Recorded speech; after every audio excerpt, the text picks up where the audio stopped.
Hi, so today I am delighted to be with Animesh Chowdhury, or Ani, or Ani mostly actually, who is, well, he's the founder of GoodTill.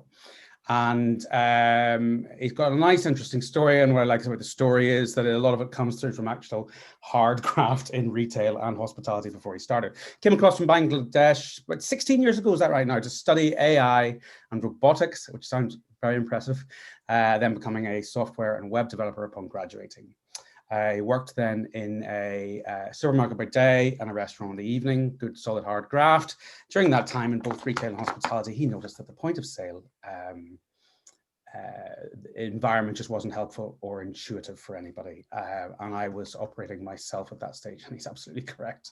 And at roughly the same time, he met Oliver Robery and Jonathan Huno, who had 10 years in telecoms and tech, so you kind of start to see the whole thing coming together. And they were trying to get an e-receipt business off the ground, sensing that automation and software were set to disrupt the POS space. A mutual acquaintance introduced them all, and GoodTill was born. So, delighted to have you here. You know, we are trying to scrabble our way out of of winter and this global pandemic. How were things for you last year, and how were things for GoodTill, and sort of what's a brief summary of it? Great question, John. First of all, absolutely thrilled and delighted to be part of this conversation. Yeah, it was a difficult year for most of us, and lots of sad stories out there. Yeah, we found ourselves in a very hard position back in March. You know, what do we do? Do we go forward? Do we sort of sit it out? But as entrepreneurial, as our management team, we decided that we take forward. We find opportunity in this challenge. We were quite lucky that, being a forward-thinking company, we were sort of innovating other things along the side, and we had an online ordering product. Yeah. That was already being incubated, and we thought, right, let's just push forward with it. Okay. And we have seen incredible amount of enthusiasm among our customer base. We are very grateful for them to straight away trusting that we can deliver on what is needed at that challenging time. Yep. And we obviously stepped up. We have produced tons of features within very quick, short period of time, including launching a platform within 2 weeks called GoodEats. And we have grown from 50 users to 500 users in the space of 12 weeks. Fantastic. So it was incredible. And obviously now we're just pushing ahead on that trajectory. About incredible, but a little stressful probably. It was extremely stressful, but this is something we like, right? Being an entrepreneur, you just want to challenge. It's your adrenaline will get going as soon as you see, okay, what can you do here to solve a problem, to add value. So yeah, equally, we, again, just to say, grateful to our customers to actually push us and trust us with the right. They can rely on us to actually go towards, and I'll touch upon a few examples later during this conversation, hopefully. Yeah, I mean, I think it's a very interesting point you make, because it's one of those, it's a statement that has been made through nearly all of the folk that I've done these interviews with since the very start of the very first lockdown. Anybody that has managed to have a successful business, they did effectively almost word for what you're saying is, what can we do? And you see that difference between people who are entrepreneurial and then people who sort of happen to have a business. And I think that has highlighted a lot. The last year has highlighted a lot who are the entrepreneurs who then suddenly go, right, okay, well, actually, there's a certain part of me is quite excited about this because it's just all up in the air. And then those people who just are not good at the change. And then, as there've been sort of some considerably less pleasant stories. But I mean, I'd noticed about GoodEats. I mean, what's happened, I run this little Facebook group of cafe and coffee shop owners, and we've got a bit over 2,000 people in there. And obviously during that time, it goes from chaos and, what are we going to do? And then, okay, let's put this in, let's do click and collect. Once we get straight past the sort of, do we sell toilet roll phase, then it was, what software and they're still asking consistently. But you folk come out of it very well, and that's not just idle flattery, but I think a lot of that is what you're talking about, is the trust. You build that trust up over a period of time, and you, as it were, fix the problems, you answer the phone, you turn up and fix a bug, and then people will be much more comfortable to go with you because they think, well, actually, I don't know about this thing, so let's go with GoodTill. So obviously, so that was fairly well advanced, was it then, GoodEats, before was that launched actually? No, it wasn't. It wasn't launched. It was just launched pretty much within 2 weeks of the start of the lockdown. Right. But there was a product that was being incubated, so we had a head start. Yes. But it wasn't focused along the way. Yes. So yeah, that was basically, we have predicted that when things will shut, our customers will not be just sitting it out. A lot of our customers, being that entrepreneurial and being trying to do something, not for just for the business, but also for the community. Yes. They knew things were running out, and they Yes. knew, like, what if I could just offer this for the community? Yeah. I have stock, supermarkets don't. What can I do now, right? Yeah. And they were thinking about all these things, and yeah. So with everything, we need help. We need help from people we work with, teams that we work with who are we on our own. So obviously, they were trying to rely on a tech. How can they get it to where they needed to take their business for the next few months faster? And obviously, having a solution that they could use out of the box definitely helped. Yeah. We have seen examples of pubs, they shut, but they were offering barbecue box, right? And people are just placing the order online, being paid and getting it delivered. Yeah. We've seen cafes offering grocery box. Yeah. And great success in communities like, where the elderly homes are, where access is restricted, and they were just able to offer those because supermarket didn't have any slots to deliver groceries. Yeah. We have seen restaurants doing like live cooking sessions. Yeah. So doing the recipe box live cooking sessions. But as you can see, these are great ideas, but behind it, you need some sort of tools to execute all these things. Right. And it was very challenging. We've had lots of feedbacks.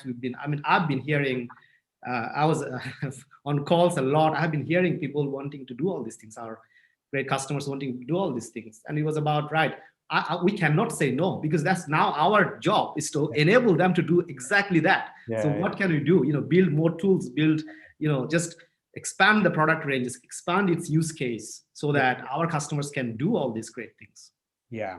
Yeah. I mean, I think what was fascinating is, as you say, just the sheer entrepreneurial, wave that happened. And yeah, it started with, let's, well, I thought there was another very interesting thing, which I get a little bit of a high horse about, because a lot of cafes, restaurants, etc., they had staff that fell through the cracks of the furlough.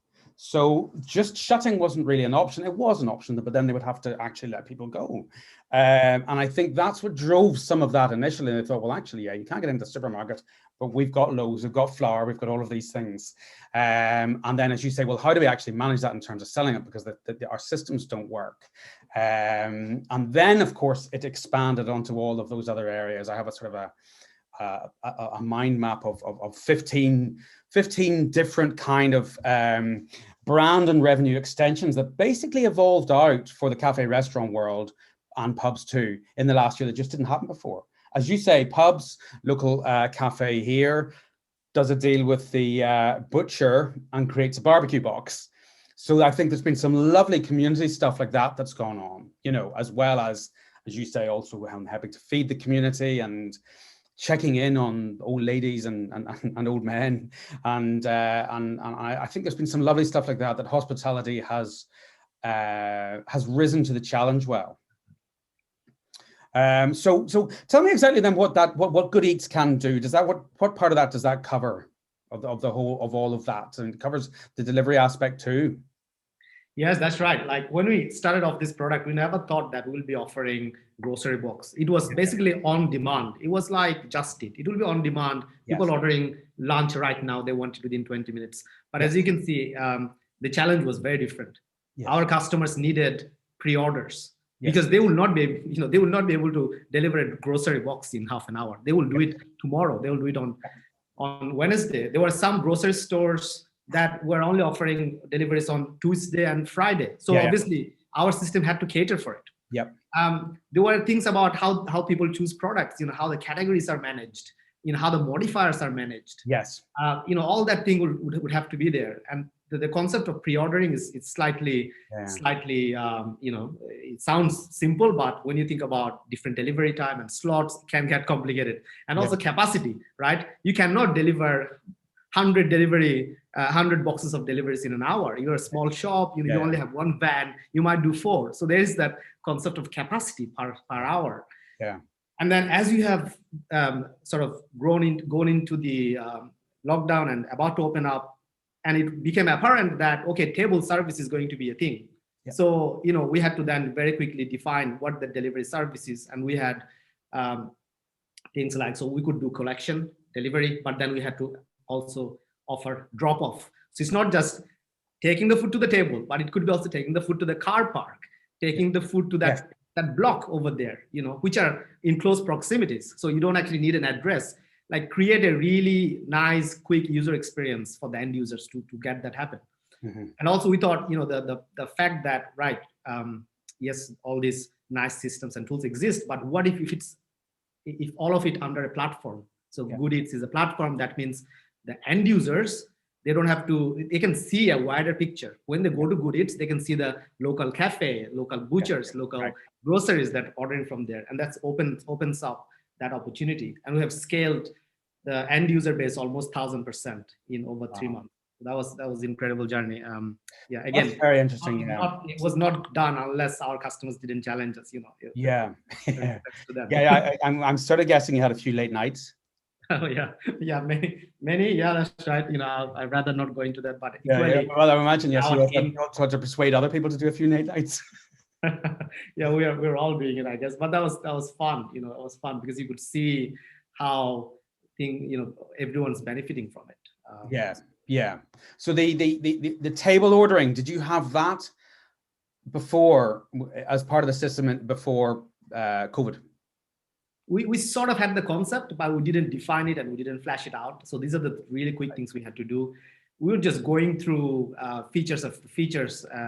Also, GoodTill were lucky to have an incredible tech team and dev team. And these guys also rose to the challenge. They did overtimes and weekends for weeks during that time. They just felt the art that, okay, we got to deliver.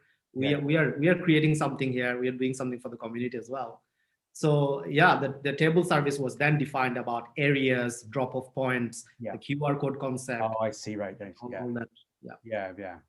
And then your whole loyalty system, is that new as well, or was that? That was sort of started quite some time ago, but again, it wasn't refined. And hopefully we can touch up on some conversation around how loyalty is so important in the world. But it was also an incubate. It was an incubator, and we had an app. We had only a few thousand downloads of that app. But then we realized that, okay, we need to open this up. We need to open it for white labeling because our customers are brand conscious. They want to have their own brand on the app. Yes. I mean, that's one of the conversations that's happened a lot within the group, is people looking for, well, first of all, people look for and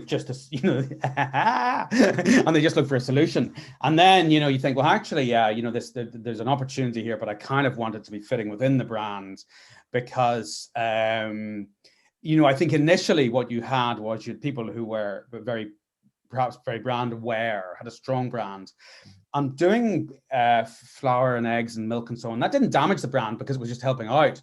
But then, pulling all of that together then needed to start it to be within the brand so that you just weren't kind of just doing anything. And I think one of the things that I think is going to be interesting is how many of those, as I say, brand or revenue extensions are going to carry on afterwards. How much. I think inevitably I have a client as well. He's a very good friend, actually. I'm actually back in Northern Ireland, and they've done an enormous amount in terms of meal kits.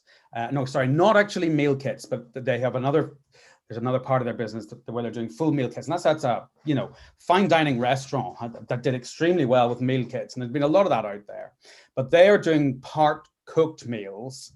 But what you've got now is a whole shift of the public consciousness in terms of thinking that if it's a Friday night or a Saturday night and you can't be bothered to cook, that you've got more than just your local fish and chips Chinese restaurant, Indian restaurant, you know what I mean, the usual suspects that we have, pizza that we had in the past. You now have nearly all local restaurants, nearly all any food-driven cafe. So the market's in turmoil. You know, everybody's stealing each other's share, which I think is fascinating. Everybody's trying to steal coffee, obviously. You know, Pret trying to get people through with, you know, there's a lot of that went on, which wasn't particularly popular, obviously, within the coffee shop industry. But it's interesting to see how that will settle out. I mean, I think we've now done a year of this. So I think we've got a lot of fundamental changes of behavior. What do you see in terms of, you know, let's say 6 months from now or a year from now? You know, obviously there's a number of tech things that we know are likely to keep going. But what do you think it's going to look like a little bit from a tech perspective? What tech that is happening and people are adopting now in terms of consumer behavior? How do you think that's going to pan out in the next year, 18 months? It's a great question. I think, John, it's a question that we all need to think quite deep into it, right? We can't predict the future, but we can see a trend. Yeah. And I think to get to the trend, we need to understand how the world has changed from people just feeling very passionate about a single dish to also thinking, is that giving me enough profit? So you need to somehow use you already have to have a groundwork of using some sort of tech to understand your data, what products sell well, what are those a matrix between your profitability and your popularity. So can a tech do that? If so, you're in a great position. Yes. Things like your shift patterns, things like, can you compare this week versus same week last year and see what trends are going there?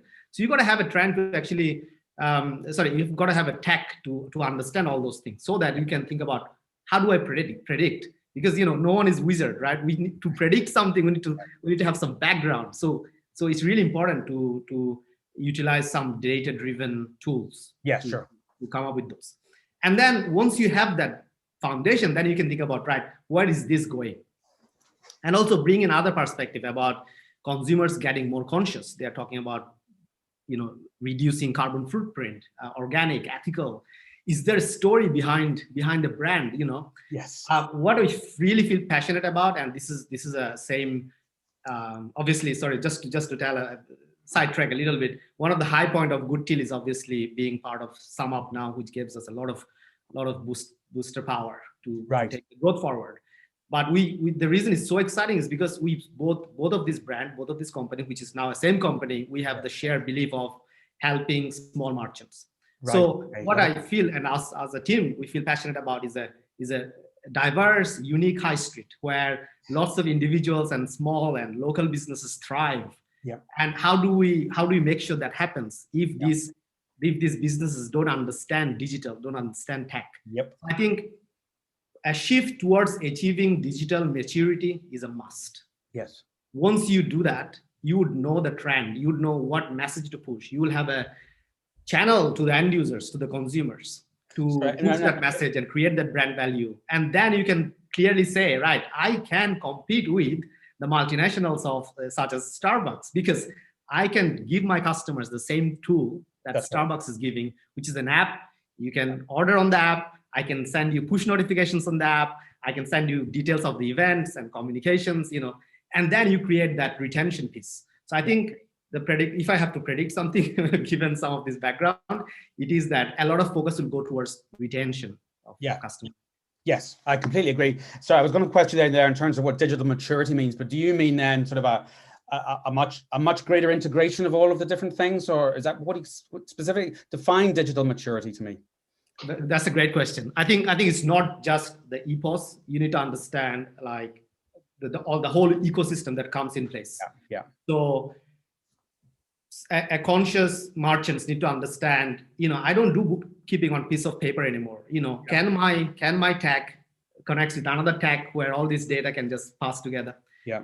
Can my tech talk to another CRM system? So what I mean by tech, maybe your POS system, can it talk to a CRM system where you can push the marketing messages to the and can your POS system also deal with some loyalty piece, some retention piece, some online ordering piece, e-commerce piece, you know, all that ecosystem, right? And John, you touched up on, you know, diversifying sort of revenue channel. So all these channels, and how do you do that with such little resource, right? Yes, You don't have correct. teams and teams Correct. working in offices. You are a lot of cases, you're one-man band as an entrepreneur, and you need tax to talk together and understand how they do. Financial director, operations director, resources director. Exactly. Yeah. I mean, I think that's really fascinating because I love that piece that you're talking about, though, in terms of then it's almost like allowing the independents to really compete and join up and work together, a little bit like an extension of my story about the cafe teaming up with the butcher, allowing that to come together. I think you're absolutely right about the retention now, because if you think about, let's say this was last summer, but that would never have happened before. That was not the way that it worked. The butcher didn't have a platform to be able to sell that. And people were just maybe putting together their own barbecue stuff, but retaining what's going to be happening, say, this summer, and that particular operator that's doing that is very, very, very good at it and has got very joined up, tech. They jumped on really quickly, but how much of a habit are we in for those things that you would never have guessed? You could have guessed that we'd have done takeaway, click and collect, delivery, but then, the meal kits and all of those other things. And I mean, the other fascinating one is non-food retail, that strong single site, cafes and restaurants are now able to sell because they've built that brand loyalty. And I think that's fascinating. Definitely, absolutely fascinating. I think especially, John, you are strong in the cafe and understand this industry a lot. But 10 years ago, how many people actually sold coffee beans as part of their cafe offering? And that's a great way of looking at it, how F&B also touching up on retail and vice versa. Yeah. Well, it's because, I used to have garden centers, so I actually know a lot about retail. And I built a whole course out this year teaching all of the retail skills that I'd learned before, which I have sort of ignored for many years because I'd focused in on the cafe thing. But retail is very, very different. And of course, takeaway is very different too. And you touched on this as well, is the fact that if you are sitting there and you've run your cafe or your restaurant in a traditional way, you open the door in the morning and you hope everything's ready and you serve the people and you shut the door at the end of the day and you do your prep list and away you go. And then it's Groundhog Day the next day. But now if you're trying to do retail and you're thinking, well, I don't know what I should be charging for that. It takes up this amount of space in a different way. What margin should I be getting for it? How quickly should I need it to be turning over? And then of course, retail talking about markup rather than margins and all of this complicated stuff. And then also people getting very excited about takeaway because when their doors were shut, when no table service, or rather, they couldn't have people sitting in. It's a very efficient business for a period of time. And I think a lot of people are now thinking that they will be able to carry that on. But actually, what we all want to do is get back out and sit in cafes, restaurants, hospitality, and form again. So, your wage bill went down, but it is going to go back up again. But if you've got retail, takeaway, and your original food and beverage offer, that's 3 sets of margins and 3 sets of sort of wage costs that need to be attributed to it. And you might think you're busy, but by the end of the week, unless you've got your tech tied in, there might be no money. Absolutely. It's so important that things work together and the tools that you're using are easy and intuitive to use rather than going through a huge learning curve and management resources.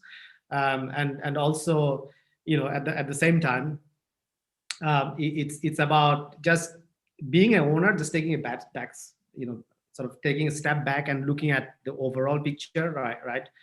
Are the tools are really easy to use, and unless they're easy to use, you cannot actually take this forward. It's just a huge, strain on your resource. But also think about the end users, the end customers. Today's modern world, in today's modern world, it's just not important that you offer a great burger. You also have to offer how do you deliver the service exactly for that. So you have to have a think about those. So using tech that can offer you the tools are going to be really important. Yeah. So you've got integration then with things like Uber Eats but also the owner operator can operate their own delivery. So you kind of have flexibility like that. Exactly. Definitely. We wanted to create a level playing field in the industry. We know how sensitive and, the fees, I don't know if there is any positive word for the extortionate fee that these big platforms charge. So we definitely wanted to create an alternative for that. But we at the same time wanted to play along with it. If you prefer that it creates revenue, the Deliveroo, and so do so. But take a step back and think, which channel giving me more margins? Should I focus on one and not so focus on other one? Because we we all can work like crazy, and at the end of the day, if there isn't if the accounting is not making sense, what is the point of offering all these multiple channels? So focus on those key areas, but focus on the how you deliver your service. So the end users, a strong channel, a good communication channel with as a merchant with your customers is going to be really, really important, because then people are not going to think about this cafe that I like, this burger that I like, it's not on Deliveroo, but so what? I will go to their website and I'll order from there. Or the original sale is through Deliveroo. In other words, Deliveroo is just a marketing channel, so you don't expect to make any money or accept the fact that a small margin is not 1% because you've bought a customer and then they come back through. And I think that's been one of the conversations that I've been, having with a number of clients in terms of thinking, you don't just look at that 30% and think, well, actually, that's all my money. You look at it and think, well, if you can do break even, then and get some customers that then come through, a GoodTill channel or their own channel, other channels are available, of course, but then that's worked. Then, whenever you've maybe got a customer that comes in multiple different forms over the next few years, and you've got lifetime value of customer. Now, that's all quite a difficult thing to forecast, quite a difficult thing to sit down and think, well, what percentage of those people through Deliveroo or Uber Eats or whatever that I do at zero margin will turn into a customer myself? And it's wet your finger and stick it in the air time sometimes, but it definitely happens, And then maybe, of course, they'll buy some retail from you, and then maybe they'll buy a meal kit, and then maybe they'll, on a Friday night, So I think that's the fascinating thing to me in terms of how it's all going to settle out. But yeah, I mean, without necessarily, over egging what you're doing, you need to have all this stuff talking. I mean, I see obviously, you integrate then through with Xero, and so you just make that whole thing much easier for everybody, and then you can do Zapiers through to various other bits of software as well.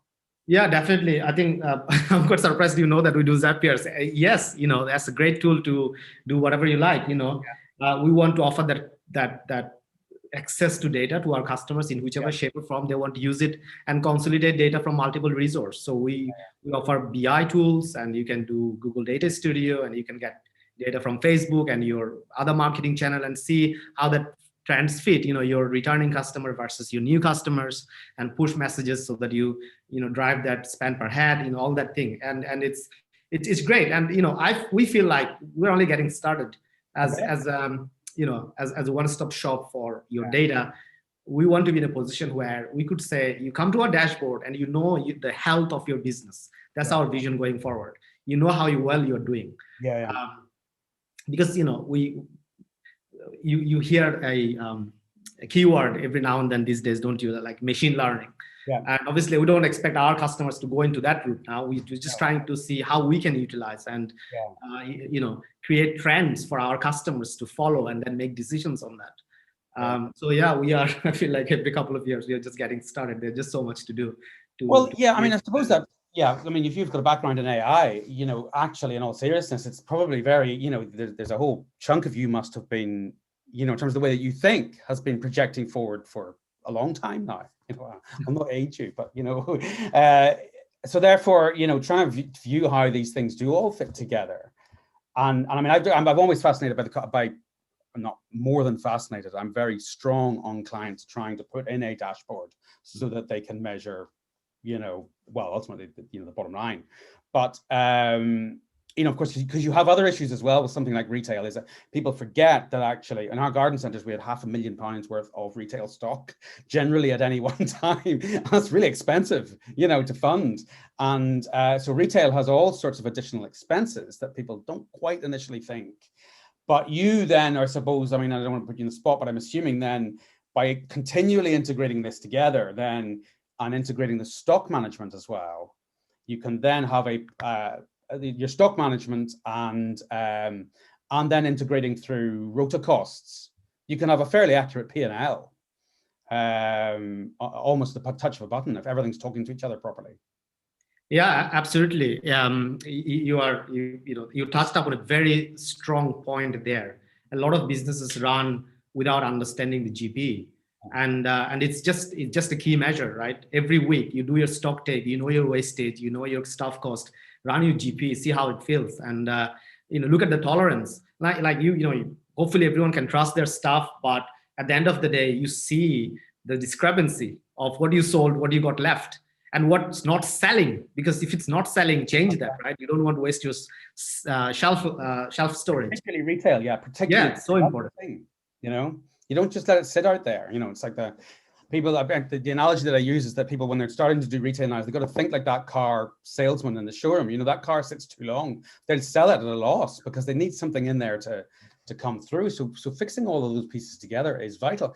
I mean, I'm kind of smirking when you talk about the GP, because the very core of my advice is all very, very much driven about trying to build and improve gross profit. Now, that's the whole overall business that we work on, but that's at the core of it. And I just started within the group a few days ago doing a new piece of research, asking people what their gross margins are for the individual items that they are selling.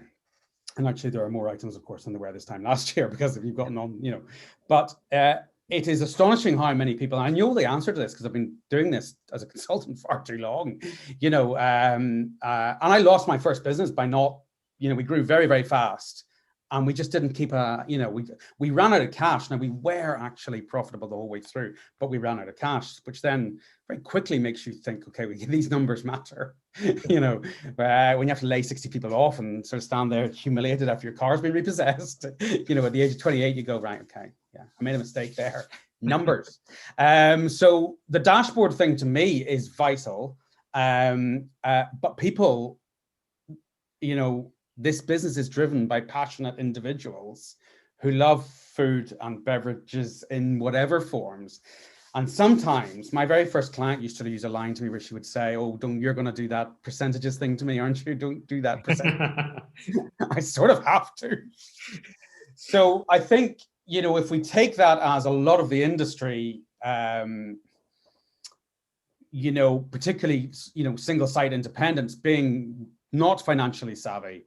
And as I say, I'm about to do a new piece of training to go through all of that for those folk. But the ability to have it in a nice, clean, easy dashboard, whereby they're not necessarily having to pull all of those pieces together.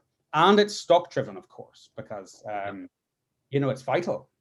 Absolutely. Yeah. Otherwise, if you don't understand the movement of your stock, you can't take an accurate gaze on these Exactly. things.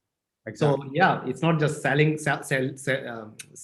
sales data. It's not just staff rota, but it's the stock movement, which fills that piece. And also, complex ingredients management. Sometimes stock is quite complex because there can be simple inventory. There are inventories with ingredients, but there are other inventories with complex products, such as a pizza sauce and whatnot.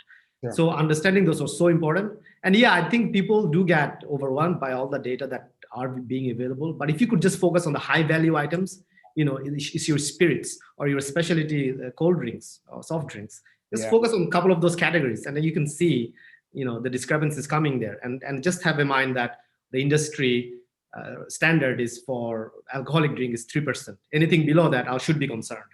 Yes. But not knowing that it's 10% and 15%, it keeps you in the dark, and before you know it, you're just losing more money than you're getting. I'm afraid I could talk to you for about 14 hours on this topic. But it might not be the most light-hearted interview.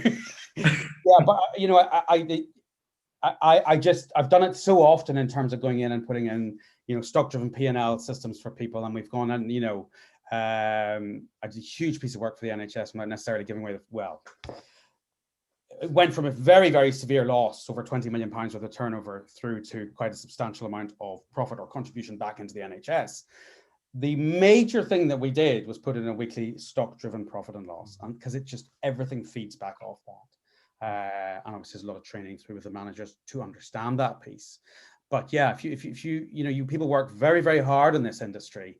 They do crazy hours. They sign personal guarantees and leases. They maybe have their house on the line, and to get to the end of the year, week, whatever period, and have not made any money, it's brutal. But I always think that putting in a stock-driven P&L is a minimum. I've never seen it be less than a minimum of 3% extra to the bottom line. For no other reason, it just everything starts to pull together. But often 10, 15, 16, 17, 18% to the bottom line. One client went from 0.5% to 18% EBITDA for not an awful lot more than putting in a stock-driven P&L and then some of the processes to manage that gross profit theory versus the actual. Anyway, I'll shut up now for that. I'm aware it's pretty deep, you know, it's pretty deep. I think it also to do with how tech were so convoluted and it didn't make sense to, you know, it can be overwhelming, as I said. And, you know, we have those capabilities, but I think, and our team thinks that, you know, we could do better. We could do all these things more intuitive, more easy to manage, a dashboard that you can just go in and, you know, have a snapshot. Within a second, you'll know how your business works. And that's the path we're gonna, you know, progress towards and hopefully create you know, a system that, you know, my mom can use. No disrespect. If she ever decides to run a business, she can look at a dashboard and say, yeah, I'm doing well with my business and I can understand my numbers. Not that I had to put in a lot of effort. Yes, there was a bit of setup, but every week I go there, I just understand my business. Yeah, I mean, I think the you know, particularly for folk like you with a lot of, you know, people on your team who are very clever and just instinctively understand numbers, I would say, you cannot simplify it enough. That just, you know, I think what you're saying is exactly the right thing to be focusing on. Just making it easier to understand and simpler so that people don't throw their hands up and then, you know, get caught up in the day-to-day running of it. Because as I say, it's getting them to understand that and saving those few percent. You know, that pays for the holiday, it pays for whatever, you know, pays their mortgage. So that's one of the areas that you're going to keep pushing forward. More integration, or don't put words in your mouth, you know, is that going to keep carrying on, I assume? Yeah, I think we'll do a sort of a double-sided approach. So more integrations, yes, because there are other softwares that are specialist in its own space, and we would like to play well with them. We are open system and would like to partner up with focused tools. At the same time, make ours better, make ours more intuitive, easier to understand and digest, and add value to the data. So far, you know, what we haven't done much is we are giving the data, but we are not showing the value. So this year we are doing a lot of work on every single data point you see, you know the value in the data point. Are you doing better? Are you doing worse? Where is it going? I was going to ask you about that, because I think, yes, it's the interpretation of it and the understanding that average transaction value going up by, as a round figure, 10%, easy figure, you know, what that actually means at the end of the year. And obviously trying to, I suppose, as seamlessly and as possible, integrate that into online ordering without it necessarily being aggressive over cross-selling, upselling, you know, McDonald's selling, as it were. So I suppose that's stuff you're just working on all the time then. Yeah, we are sort of going through a big transition period right now, just because how we are scaling our team. You know, having the power of SumUp has given us a huge boost on scaling our team. So we are putting the foundation together now so that we can pick up on the development velocity again. So doing all the foundation work, so we know that the product is there to now scale and now add these things, and we can hopefully move forward with it. But as you know, as an entrepreneur and everyone else listening this, you know, running your business on its own and with 2 people is very different than running 3 shops with 15, 20 people. And so our focus is to actually make sure the quality of our team's understanding in the industry they are serving, it's extremely strong before we go ahead and build the product.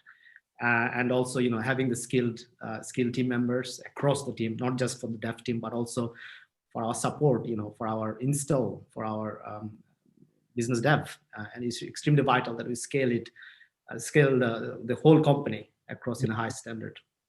Yeah, because well, it's like any business. Ultimately, it's about people. But you're looking, I suppose, you're trying to make sure that operator can understand it all, can have it seamlessly put in, doesn't have too many frustrations, so that they can carry on and do it. But then you also need the person with their phone to be able to have a nice seamless experience, you know, that means that they stay and want to come back. So you're kind of, there's you know, it's like in any business, as I say, there's a lot of psychology going on both sides, I assume. You know, you must monitor. I mean, are you monitoring then can people drop off from ordering and stuff like that, and saying what glitches or catches, as I would call them? Yeah, very, very strong focus this year on understanding the end user's journey from accessing the menu to complete an order. Yeah. So yeah, we are sort of transitioning a company where we are being business focused. Now we're also having to being the consumer focused. Yeah. We need to make sure somebody who had a few drinks on a Saturday still can finish an order by using their card number or Apple Pay, Android Pay. So thinking about that piece and also looping,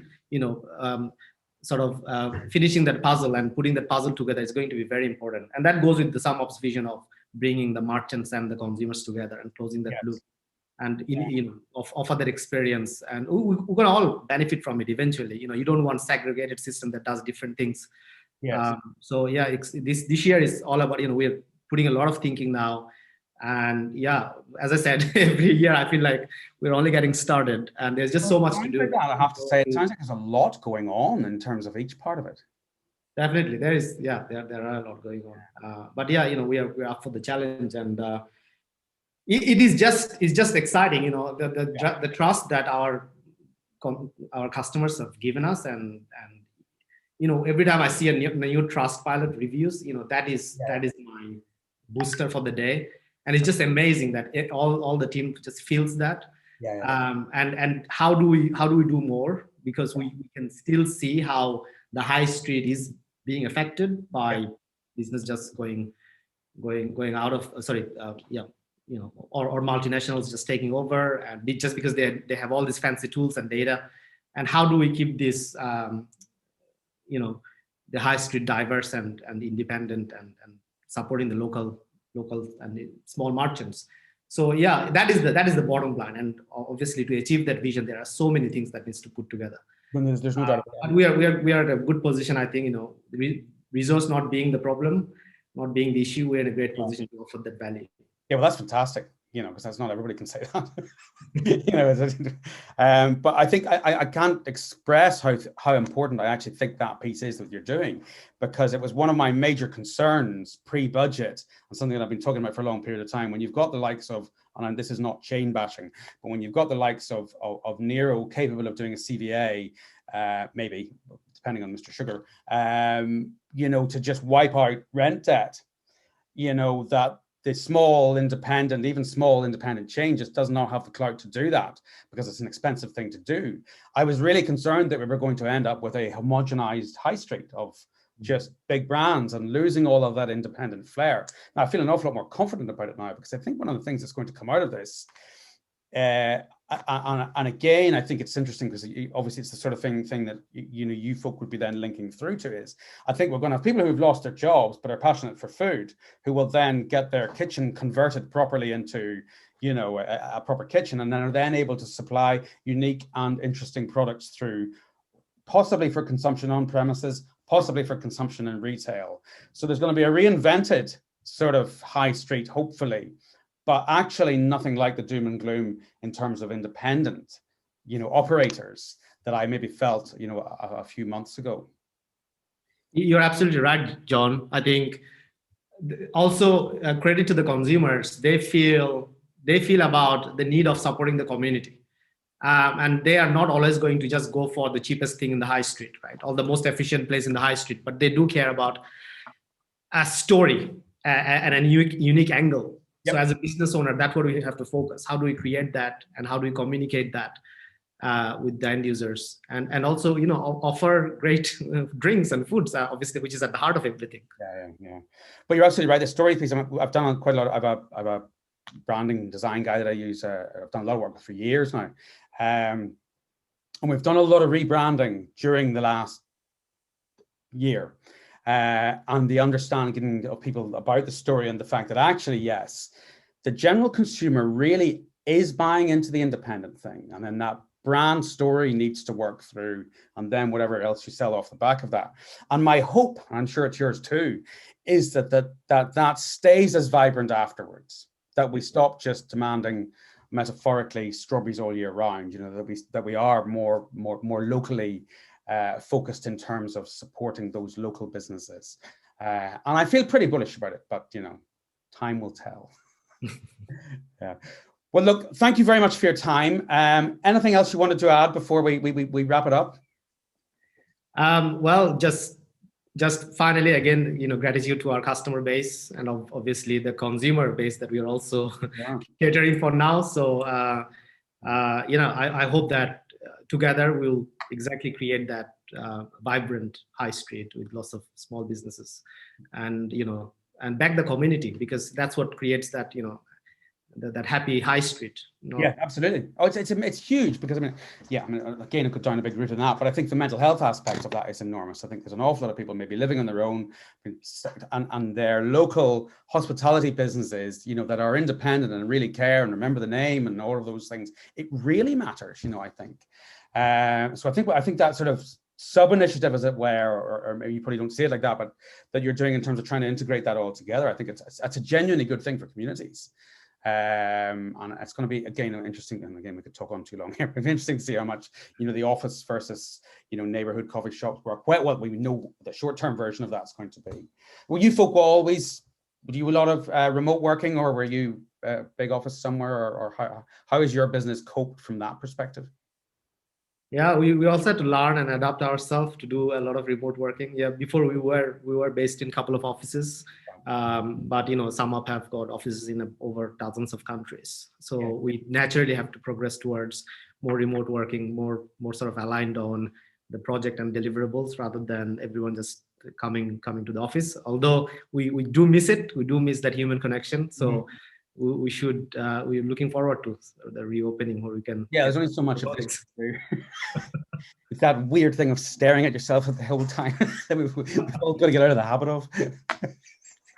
checking my hair. Well, look, an absolute pleasure to talk to you. Some really fascinating stuff. Obviously, thegoodtill.com is where you go to find the suite of products that have been developed, and almost certainly a very stressful environment for the last 12 months. And fingers crossed, then I will meet you at Cafe Culture later this year, and we're going to have a lengthier conversation. But look, thank you very much for your time. Thank you so much.